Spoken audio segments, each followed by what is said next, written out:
Radujemo se što možemo da odgovorimo na vaše pitanja.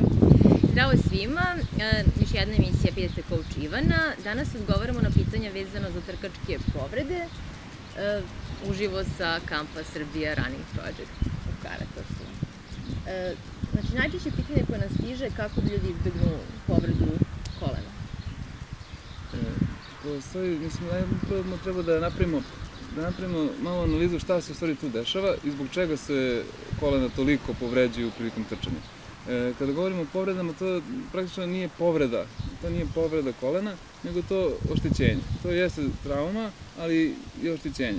Jednostavno, dugotrajno, kad se izlažemo aktivnostima koje su i po obimu i po intenzitetu veće nego što naši žlobovi mogu da se adaptiraju, dolazi zaista do oštećenja koje ima za posledicu bol u kolenu. Šta je uzrok svemu tome? Postoje nekoliko različitih uzroka. Prvi uzrok jeste neadekvatan trening, znači veći obim intenzitet treninga nego što zaista može koleno da to podnese. Drugo, prekomerna telesna težina. Treći uzrok jeste neki deformitet koji, nažalost, sad jako veliki broj ljudi ima.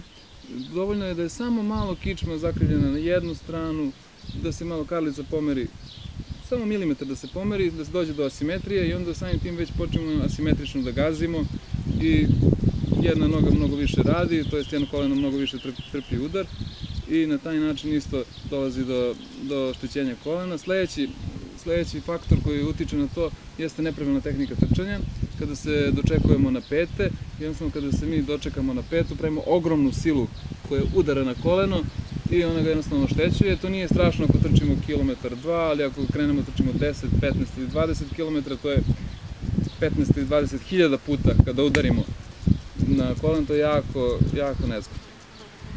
Ono što možemo da uradimo kako bismo jednostavno preventivno, kako bismo sprečili te povrede, prvo jeste da počnemo polako da radimo na tehnici trčanja, da usvojimo tehniku trčanja, da se dočekujemo na prednji deo stopala. Druga stvar, jednostavno da povedemo računa o svojoj kilaži, znači da smanjimo svoju telesnu masu.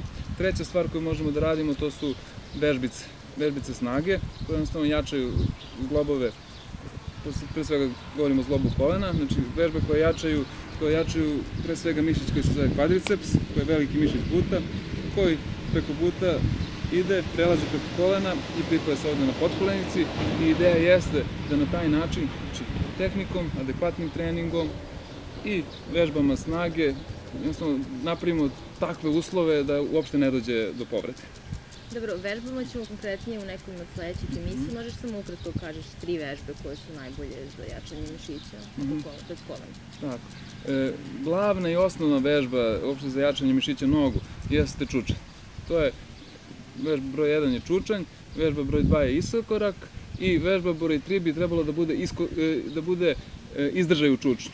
To je kad stanemo u čučanj i izdržimo za početak po 30 sekundi, dovoljno je za početak da radimo 3 serije po 30 sekundi, kako vreme prolazi, sledeće nedelje povećavamo na 40 sekundi pa na 50 i tako dalje, znači dovoljno je da do neke 2-3 minuta stajanja, preko toga više nema efekta, onda nastavljamo neka druga opterećenja. Dobro, i koliko puta nedeljno preporučuješ te vežbe? Najbolje te vežbe raditi 3 puta nedeljno. Pre treninga ili danima kad ne treniramo? Ako radimo 3 treninga nedeljno, trčanja, sasvim je u redu da se te vežbe rade danima kada ne treniramo. Ali nije ni greška da uradimo posle treninga, nije greška ni da uradimo pre treninga. Znači, sasvim je u redu da kad god radimo, dobro je da ih uradimo. Dobro, i sad ovdje imamo pitanje i za patike za trčanje, ali mislim da je to tema za sebe. Samo ukratko, koliko su patike važne pri prevenciji povreda kolena? Patike, sad imamo industriju koja promoviše taj način jednostavno mišljenja da su patike nešto što je najbitnije u trčanju. To nije istina. Znači, ako sve ove faktore zadovoljimo, neće doći do trkačke povrede. Ako još imamo i dobre patike kvalitetne, pa to je fenomenalno. Znači, patike za trčanje, da, kada birate patike, naravno da je najbolje da izaberete patike za trčanje koje zadovoljavaju određene kriterijume, a to je amortizacija, ventilacija, stabilnost, znači to je bitno, ali nemojte da vam patike budu glavna stvar. Znači, ako vi smršate trčajte dobrom tehnikom. Jaki su vam mišići nogu. Patike možete i ne morate. Ali ako nemate ni jedan od ova 3 faktora razvijen, sa dobrim patikama povredit ćete se. I za kraj, neki savjet? Možete da krenete i sami da trčite, a moj poziv jeste da vas pozovem ako jednostavno želite da na pravi način uđete u svet trčanja, da se prijavite za školu trčanja, gde zaista radimo polako, jedan program od 4 meseca gde jednostavno od početnika pravimo trkača, gde radimo upravo i na tome. Radimo i vežbe snage, i tehniku trčanja, i imamo adekvatan program koji polako podiže našu sposobnost i polako gradimo tu formu do nekog polumaratona i ideja jeste da se istrči taj polumaraton u punom potencijalu, bez povreda i onako da se taj jedan period života zaokruži tim jednim uspehom na trci. Dobro, hvala Ivane. Hvala.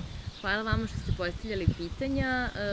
Sva vaša pitanja i komentare naravno stavite u komentarima ispod ili na Facebook page-u ili putem Twittera, a mi ćemo vybirati najzanimljivija i svaki nedelj odgovarati na po 1, 2, 3 koliko imamo vremena. Do tada, veliki pozdrav. Ćao!